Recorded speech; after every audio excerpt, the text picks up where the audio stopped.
Hello gorgeous, it's Jen. Welcome back to my channel. Can you believe it? May is over. Today is June 1st and it is time for my monthly favorites and fails. I have some really good products in front of me, some that didn't work out, most that did. I will have a side-by-side try on as I am chatting about these products. I hope that sounds fun. I hope you'll stick around and subscribe. Let's get into it. I will start with the eyeshadow palettes. I tried 3 this month, and all 3 I liked. The first one I tried was this one here from ColourPop. This is the Beauty and the Beast collection. I had a lot of fun with this palette in the month of May. I believe I actually got it at the end of April, but didn't include it in my April faves and fails. This is a typical ColourPop quality. You've got some pink shades, warm shades, cool blue shades, some golden shades, really nice quality. I enjoyed this blue, this Book Lover Belle. It's got a little bit of a twist to it. Really nice. And then we have Vivid Imagination. Really nice. Mattes smooth and creamy, shimmers poppin'. If you are a Disney lover, go for it. I don't think you'll be disappointed. I got this palette in my May BoxyCharm. This is the Ciate London I Am Woman, What's Your Superpower palette, and this was fun. This is predominantly cool toned. We've got some great purples and pinks, but there are a couple warm shades and cool shades. Girl Power, which was this peachy shade. Here is Audacious, and Future is Female.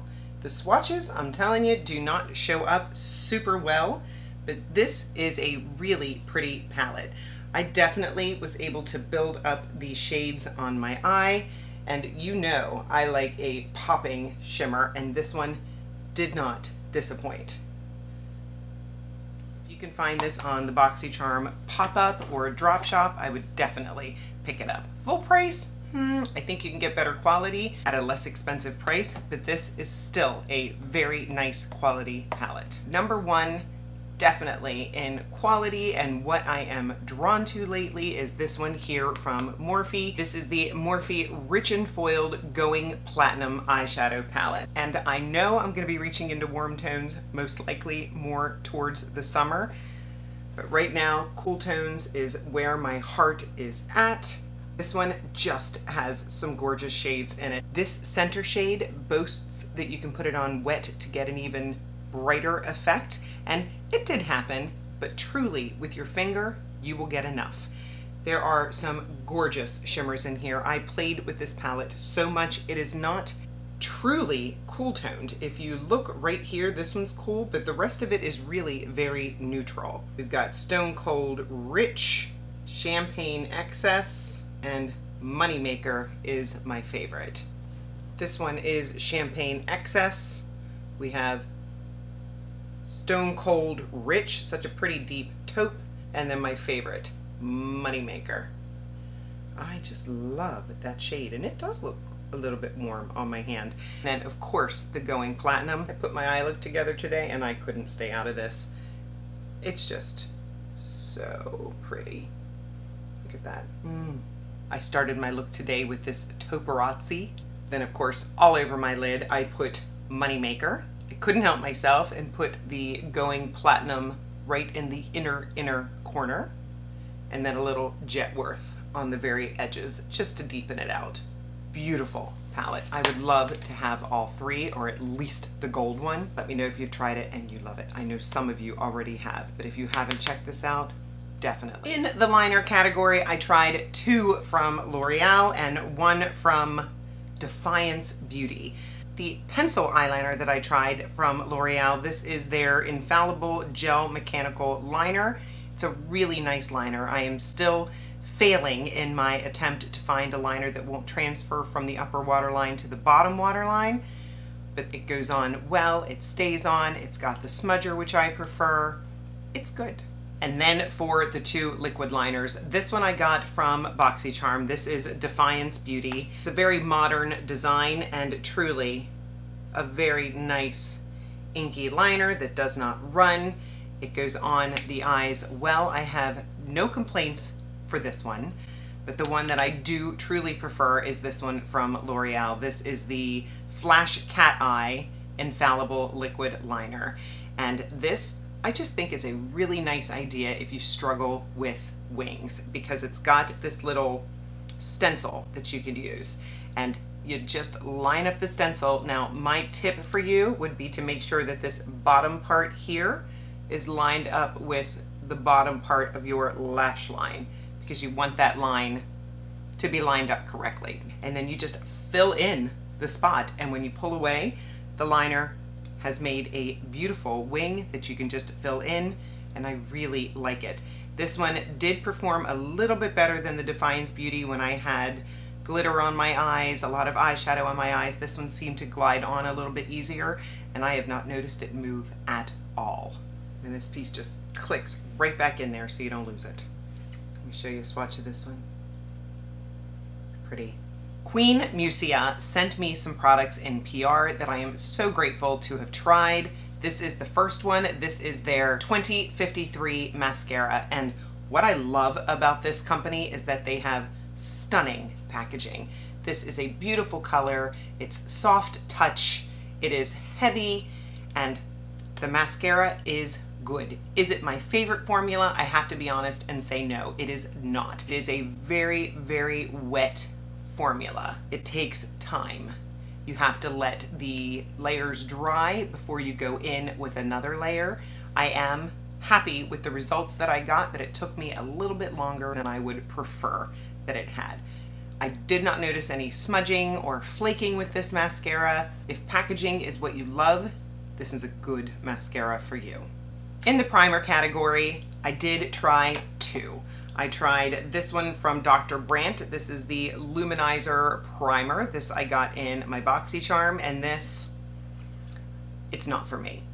Maybe it hydrates. I didn't feel like it blurred. I didn't notice that it held my makeup on longer. This one, I'll give this to my mom. She'd probably enjoy it. But for a large pored, oily skinned girl, this is not for me. The other one that I tried, it was this one from Carpe. This is the Sweat Absorbing Lasting Matte SPF Primer. SPF of 30 in it. It is tinted. I think they just came with a clear or a tinted version. I got the tinted, and this one I do prefer over the Dr. Brandt because I did notice some blurring with it. What I don't love about it is that it feels a little slippy, and I'm not sure that it keeps me as matte as I would like it to be. This one is just going to go in the okay category, but this is the one that I'm wearing on my face today.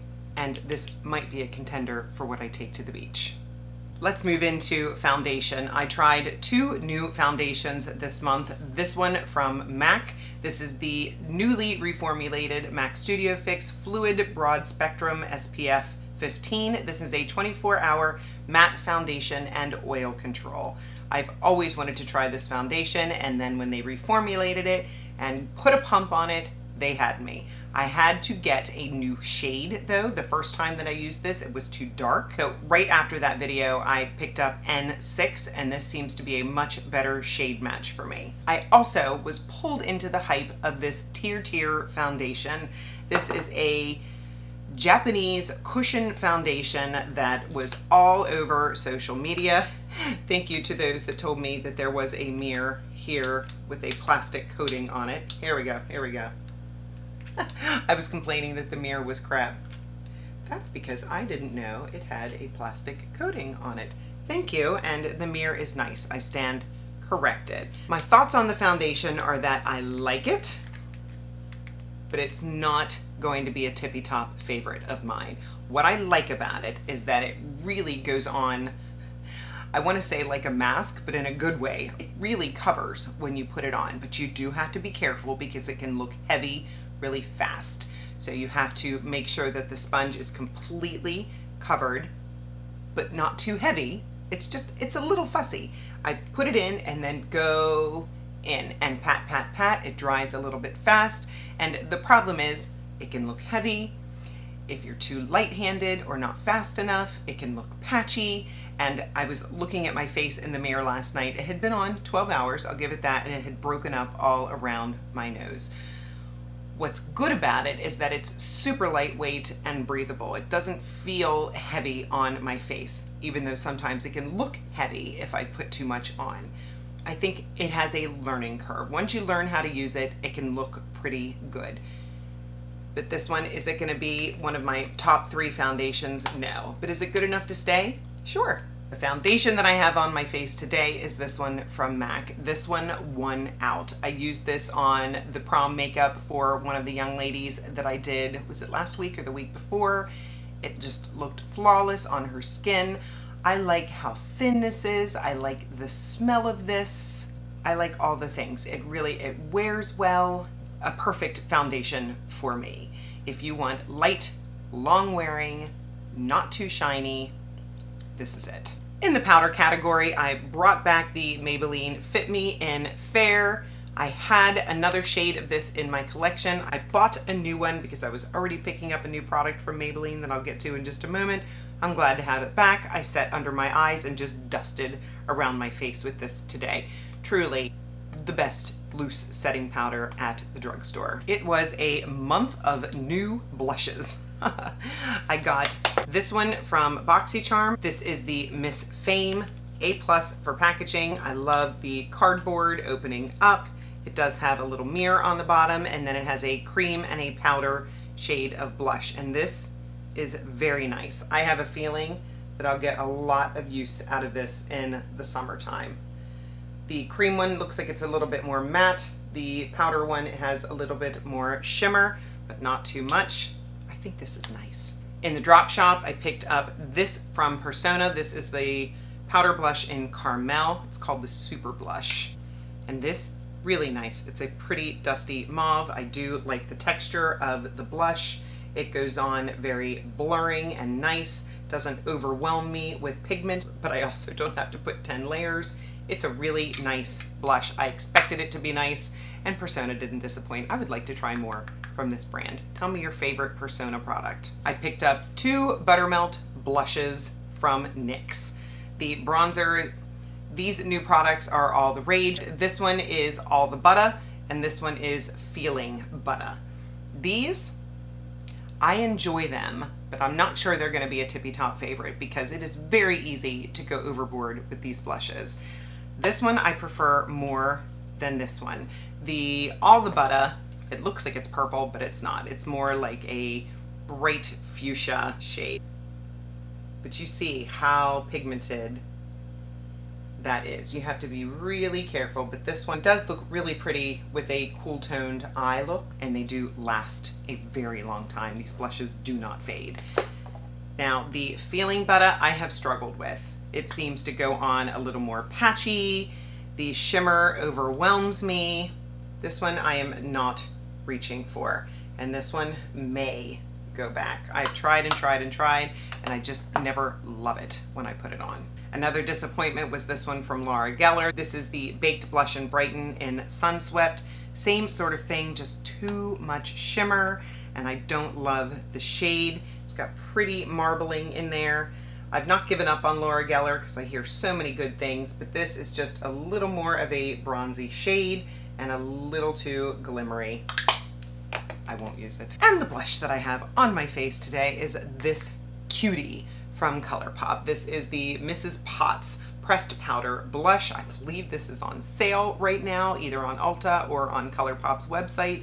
You know I will link it below. And this is just a really pretty, blurring, neutral mauve shade. That is what I have on my cheeks today. It is just easy. I don't overdo it. There's not too much shimmer. I like the formula. It's a good one. I tried 3 new brow products in the month of May. My BoxyCharm sent me this one from Huda Beauty. This is the Balm Brows Full and Fluffy Brow Gel. I have mine in the shade Medium Brown, and I like this a lot. I like the teeny tiny wand. I love that it does not disperse too much color in my brows. This is the best colored brow gel I've ever tried, just because it is softer. It's not overwhelming. This I would not use by itself. I would use this to maybe fill in some sparse areas if I've already gone in with a brow pencil. The only negative thing that I can say about this one is that I don't believe that the hold is great. If you have brows that stay in place, if stubborn brows are not your thing, I highly recommend this if you want a quick on-the-go brow. Tied in the #1 spot for the brow gels, I have this one from Ardell. This is the Instant Lamination Lift. I got this at Walmart. And the other one is the Maybelline Super Lock Brow Glue. These are both fantastic. I have the Ardell on this side and the Maybelline on this side. They are fantastic. The Ardell does not feel stiff. The Maybelline does. I don't mind if my brows feel stiff. I just want them to stay in place, but these both worked out really well. I finally got my hands on the ColourPop So Juicy lip liner. I picked mine up in the shade Jaguar and I was disappointed. I did not feel any plumping, and I do not feel that the quality is as good as the typical ColourPop lip liner. I do not recommend these. I do have it on my lips today. They are super creamy, super pigmented, but to the point where I can't control it. I feel like I go outside of my lip lines. I will not be purchasing any more of these. Still love the original ColourPop lip liners. Queen Musia, as I talked about the mascara, also sent me 2 lipsticks. I have Ada and I have Becky Sharp. I will swatch them both. This is Ada. It's a nice, more warm terracotta color. And then we have Becky Sharp, and Becky Sharp is what I have on my lips today. I do have a gloss on top of it. It is a really nice matte formula. It does transfer, but it also lasts a good amount of time. Everything that is on my face will be listed and linked in the description box below. Some may be affiliate links, so if you choose to shop through those links, I make a small commission, and I thank you so much for supporting me and my channel. And the last product is another product from Carpe. This is the Instant Matte Setting Mist. It's a nice product. Does it blow me away? No. I still feel that the Sweat product, I will pop up a picture because I didn't bring it in here, is the best product that I've tried from Carpe. These are okay. And that is everything. Mostly hits, some just okay, couple disappointments. I had a great month. I love trying new makeup. Let me know what new products you tried this month, what worked, what didn't, any old favorites that popped out that you're loving again. I want to hear all about it. If you're not subscribed, consider subscribing before you leave. I would love to have you join me. I upload videos on Mondays and Saturdays. Give the video a thumbs up, and I'll see you down in the comment section. Leave me a heart. Let me know you were here. Have a fabulous day. I'll see you in the next one.